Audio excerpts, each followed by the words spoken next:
Okay, what up, ladies and gents? It's your favorite Asian robot right here. Hopefully, one of your favorite official content creators for Warhammer 40,000 Darktide.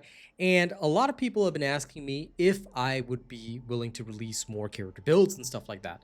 I said, sure, no problem. Okay, and today, what I'm going to give you guys is my Zealot build. Some of you guys have seen me playing this, but I'm going to tell you guys up front, this is not Havoc tested. I do not feel confident bringing my Zealot into Havoc, so I've only gone up to Auric Maelstrom. Now that, for most of you, is more than enough, but for those seeking Havoc, I'm sorry, I only play the Arbitrator in Havoc because he feels so good. But for the Zealot, up to Auric Maelstrom, this build is fantastic, and it works really, really well. Since I left the game, this beautiful thing called the Relic Greatsword has come in, and oh my god, I'm in love with it. All right, this Relic Blade is a massive two-handed power sword that has the reach of a freaking football field. You can also rush and charge like that. But basically, the reason why I like this is because its range is ridiculous. All right, check this shit. Check this out. You can just cleave through swaths of enemies so easily. And you can even charge and stab somebody in the head like that. All right, goodbye, Mauler. So this thing is fantastic, and I decided to make my build entirely around this weapon. What I did for this particular build is I used the Relic Blade and the Spearhead Boltgun. Now, the Boltgun is used specifically to spam bosses. You will actually rarely pull it out because you're going to rely on your knives to deal with most specials. Why rely on your knives? Because even at Auric level, if you got a sniper, which you would have seen during my gameplay, all right, not in the ones that I'll include in this video, because I'll try and get some gameplay later for you guys to include into this video, but basically the ones, what you saw on stream is me doing stuff like this. It's really, really good because the knives will just absolutely annihilate most of your enemies just like that. So that's what this entire build is centered around. You've got the bolt gun for dealing with monstrosities. You've got the relic blade for killing everything else. And you've got your knives for dealing with enemies that come up to you and try to act fresh. All right. Curios wise, stamina, toughness. Toughness is what you're going to want. We'll go through the details momentarily. So let's get started. Now that you understand the basics of the build, let's go into the talent tree. Okay. I'm going to try and make this short because you guys already understand the Zealot. So you want to start by going down the right-hand side. Make sure you take Backstabber, Scourge, Toughness Boost, Second Wind, Enduring Faith, Blades of Faith. The main key here is Enduring Faith. Why? 50% toughness damage reduction on a critical hit, which later on with Blazing Piety is very easy to achieve, is heavenly. You can also achieve a critical hit directly by using Fury of the Faithful, therefore getting 4 seconds of 50% toughness damage reduction. No reason not to have this. Plus, every time you dodge, which is going to be very frequently, you'll be able to replenish 15% of your toughness. In addition to that, melee critical hits apply bleed, and when enemies are bleeding, you will have extra critical chance against them. So, you know, this is overall pretty darn fantastic. Now, Blades of Faith is really, really good. You can restore knives by killing elites and special enemies in melee. So charge gunner lines with your Fury of the Faithful and restore your blades often, and you'll be able to use them whenever the situation demands. I always have a good stockpile of blades, and I use them pretty freely to deal with snipers, trappers, whatever. They come up, headshot straight away, and they're done. Now, this build does require you to be pretty good with Blades of Faith, so do remember that. Okay, then you want to come down here, grab your toughness damage reduction. Dance of Death is just a keystone for good balance. A successful dodge gives you 25% damage reduction for 2.5 seconds. Couple that with this, you can get up to 75% damage reduction on a regular basis. I absolutely love it. Toughness boost here, melee damage boost. Then you want to come down here, movement speed boost. Duelist, okay, this is really good because the dodging pairs with this and pairs with your second win. Then you want to get Until Death and Holy Revenant. There is no reason for a Zealot not to have these because being able to restore yourself up to a maximum of 25% of your max health is beautiful. Use this to survive. And considering the fact that you can have it every 2 minutes, it's not all that bad. It will save your life in a foobar situation and can result in you clutching for your team. Now, Benediction gives you 15% toughness damage reduction for you and your allies in coherency. Pair that with just Enduring Faith alone, and you've already got 65% toughness damage reduction when you charge your enemies. I love how insanely I can survive with this. It's beautiful. All right, toughness boost here. Fury of the Faithful. Now, the most important thing to understand about this is that this will restore 50% of your toughness, gives you 20% attack speed for 10 seconds, which is amazing. And your next melee hit gains 25% damage and guaranteed critical hit. Use this to charge one guy that you want to kill. Make sure you use the heavy swing of your Relic Greatsword, preferably while the weapon is powered up, and you're good to go. Redoubled Zeal gives you 2 charges of this. Please don't spam both. Unless you're desperate, please don't spam both. Use them sparingly in the field, and you always have a gap closer to really get in with the gunners, because gunner shows up, charge. Gunner shows up, charge. All right, that's what I do. Then when you come down here, what you're going to want is mainly you want this left-hand side for Blazing Piety so that you can have tons of critical hit chance. Okay, Invocation of Death. Whenever you have a melee critical hit, you gain 200% ability cooldown regeneration for 4 seconds. This helps your Fury cooldown so fast. All right. Don't worry about punishment too much. That's not really important. What you really want is Faithful Frenzy. 10% extra melee attack speed is necessary because the Relic Blade is very, very slow when it attacks. Then you also want Sustained Assault, where you get 4% melee damage for 5 seconds on hitting an enemy with a melee attack. Stacks 5 times. That's 20% in total. All right. Extra melee damage here as well for a total of 25% once this is fully stacked up. So yeah, you can go pretty ham as a Zealot. Okay, I wish that this was actually more. If you ask me, it should be 8% instead of 4%, but that might make us a bit overpowered. That being said, that is my talent tree, so I hope you guys have learned a lot. Now, again, I'm just going to quickly go through it with you. Here's a summary. Go down the right-hand side, grab this. Go down the left-hand side, grab all this. Full all the way down the left-hand side, then grab these other 2, and that's your 30 points. Okay? That's a nice little summary there. Now, let's get into the weapons. You've heard about the talents. Let's talk about the weapons.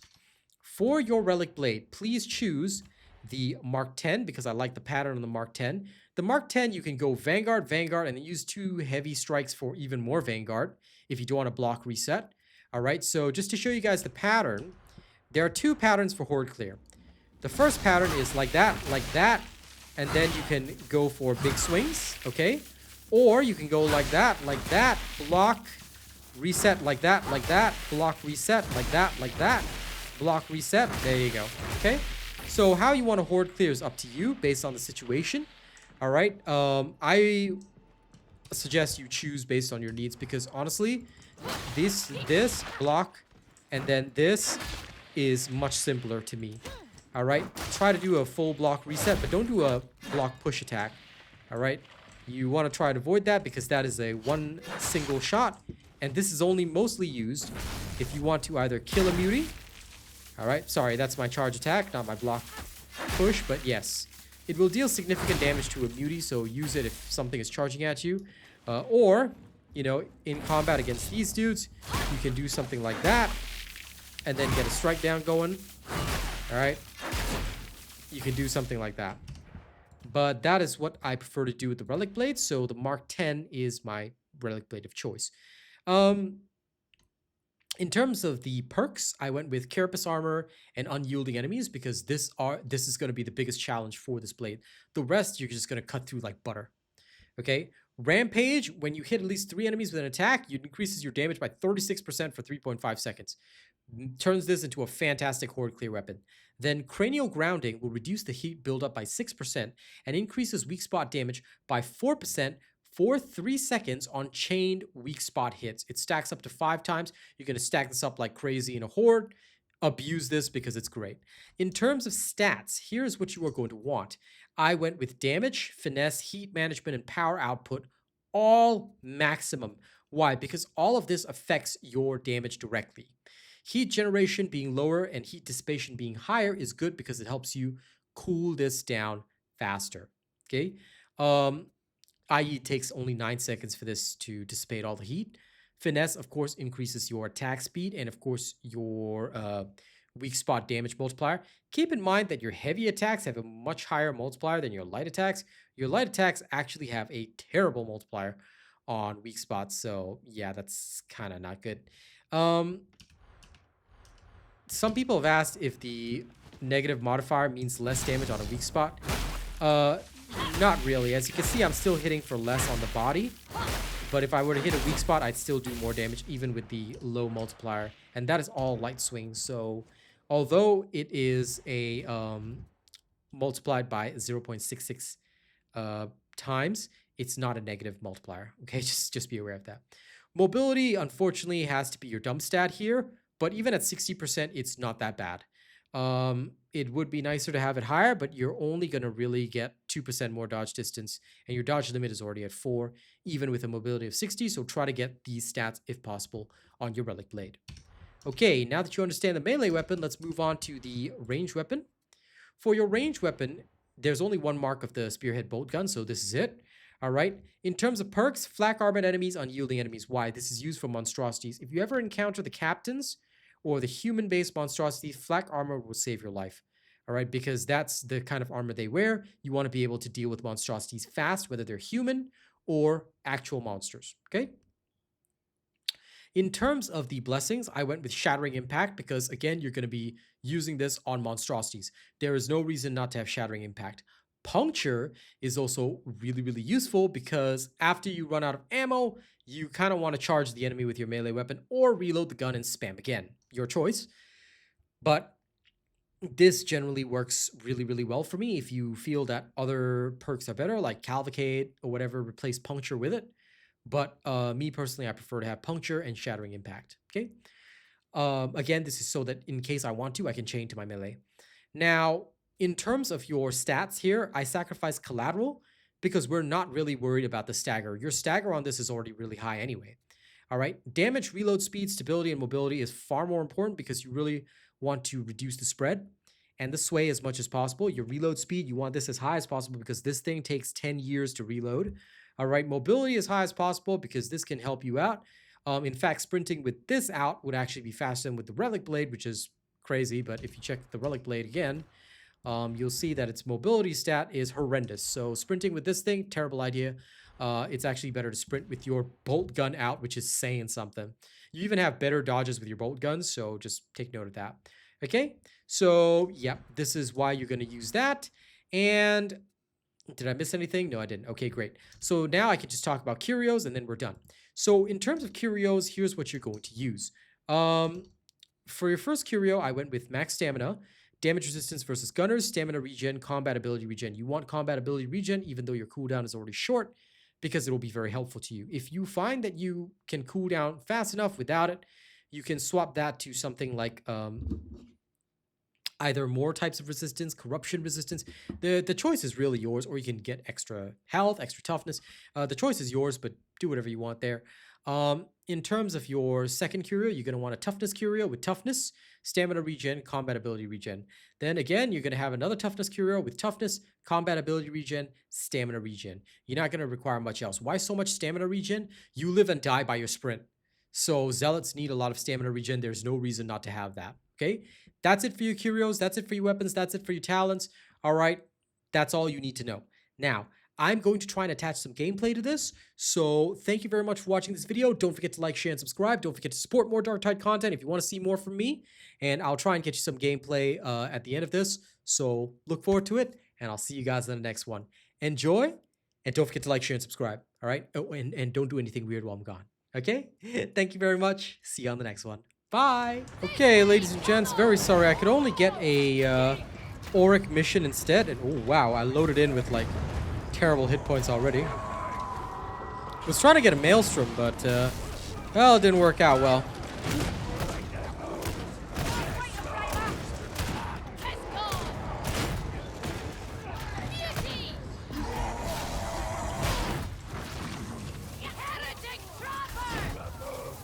Okay, that works.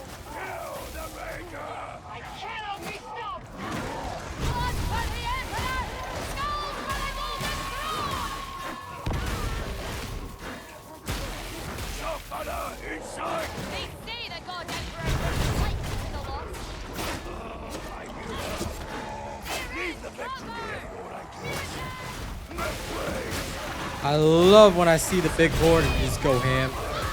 Make sure to use your ability freely as well because, well, you're going to get it back really fast. See gunners try to charge them.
Okay.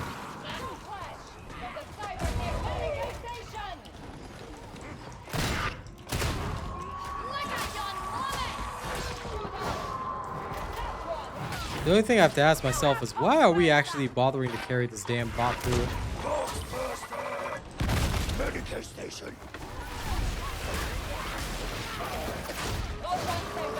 Remember, where you see a line of gunners and the like, well, that's where your team needs you.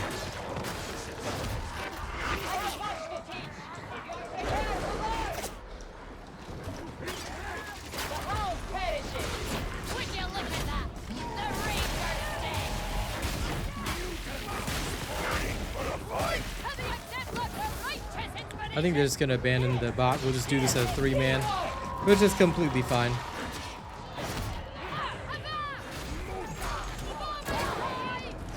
The most important thing is to learn how to use your knives well.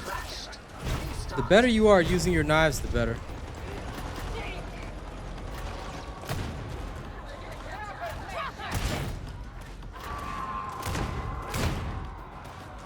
If you really have to, use your bolt gun as your as a proper ranged weapon. If you're not confident in engaging several of the enemies.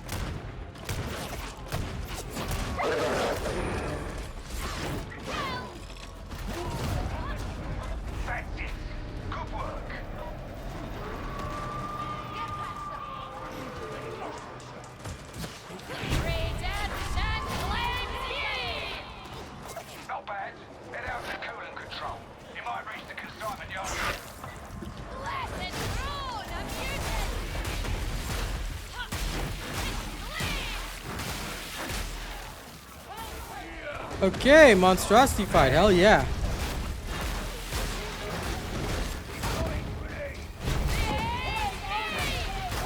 I just get stuck straight in.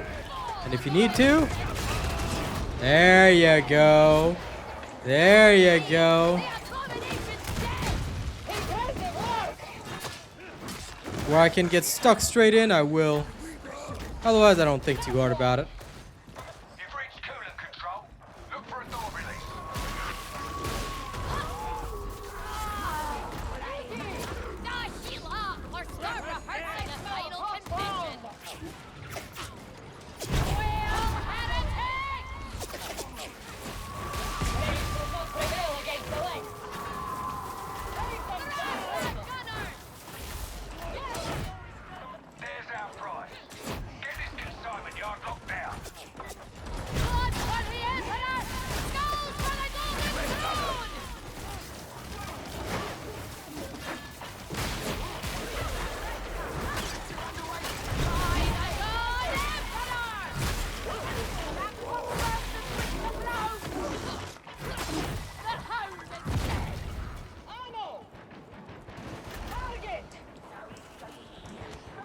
Don't really need ammo.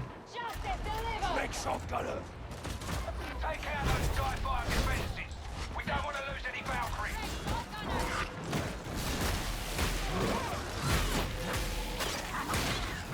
It's been hit.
you go. There's nothing in the world that'll ever make me feel like the bolt gun isn't the most awesome thing. Just because of that. Alright, clear.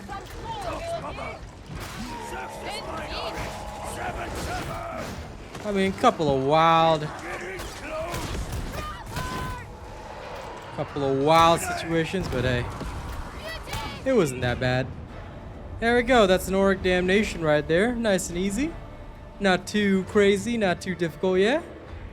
Alright, enjoy. And I hope that gameplay helps you see how you should play this build. Basically, just charge in recklessly, start swinging, and you're good to go.